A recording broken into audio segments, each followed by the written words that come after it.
A park name is a short form for your identity in relationship with Henry Stern's world. He proposed two park names for me. One was Pedigree, and the other was Wagoneer. A wain is a wagon. And I said, if you do Pedigree, I will kill you. So I thought for a moment, and I said, how about Zinnia? So he said, fine.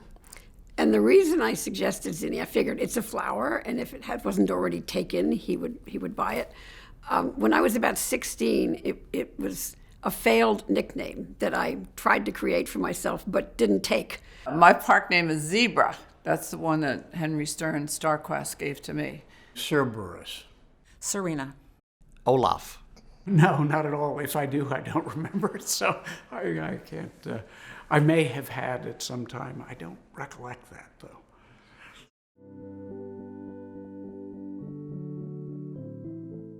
The origins of the Historic House Trust actually go back to the 1970s when New York City was in bankruptcy. The New York City Parks Department actually had great appreciation for their historic landmarks, but one of the subsets of that was actually our incredible collection of historic houses. And in the 1980s, those were largely being cared for by the small nonprofits. Some of them have cared for them at that point for over 100 years. And others were kind of new to the scene. And so they were doing the best that they could with the resources that they had. Henry Stern had the idea that we should form a Historic House Trust nonprofit organization to protect all the other houses. So I became, what they say, a founding mother, along with my wonderful colleagues, to establish the Historic House Trust.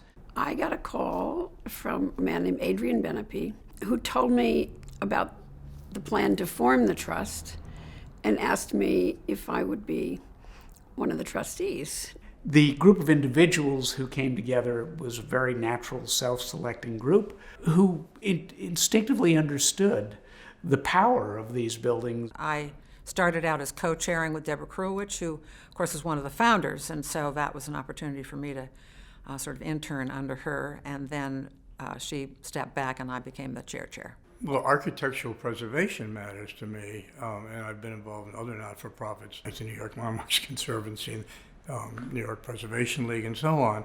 I'm in a different situation than the rest of the folks that you'll be interviewing. In a sense, I was handed a world that was in a lot better shape than the world they were handed. They had a group of buildings and properties that were in not terribly good condition, and there was a lot of work to be done.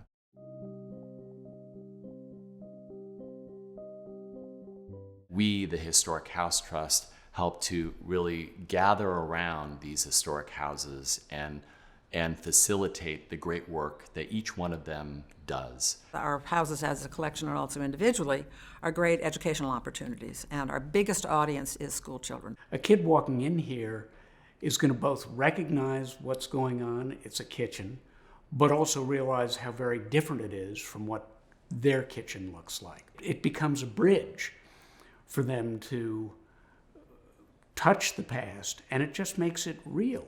You absorb information, they teach you, but they teach you by you being there. And so it's our job to make those lessons come alive. What they get is what all school kids get. They're fascinated by who lives there, the history, the young kids. That's how kids learn.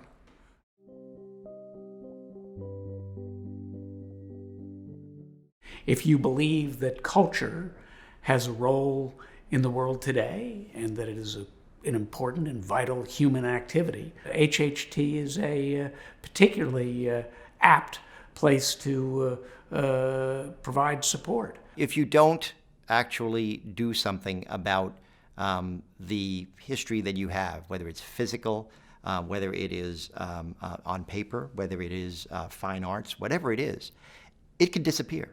They're just interesting stories over more than 2 centuries of New York City history. So if people are at all interested in New York City history, this is a fascinating place. There are a lot of ways to be involved, and it's exciting to be a part of keeping history alive. Where would you rather be in a world in which you've lost all these things and you're expressing regret shared by others, or you've stepped up and done whatever you can to help to save these things.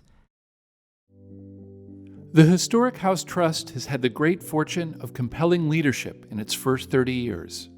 Each of our 6 former chairs are visionaries, using their distinctive leadership qualities to provide the resources and expertise to realize a confident future for our 23 historic sites. We thank our leaders for their commitment to the Historic House Trust. Their efforts have built a solid foundation for the organization, a legacy that ensures the extraordinary public assets under HHT's care will survive to inspire the next generation of leaders.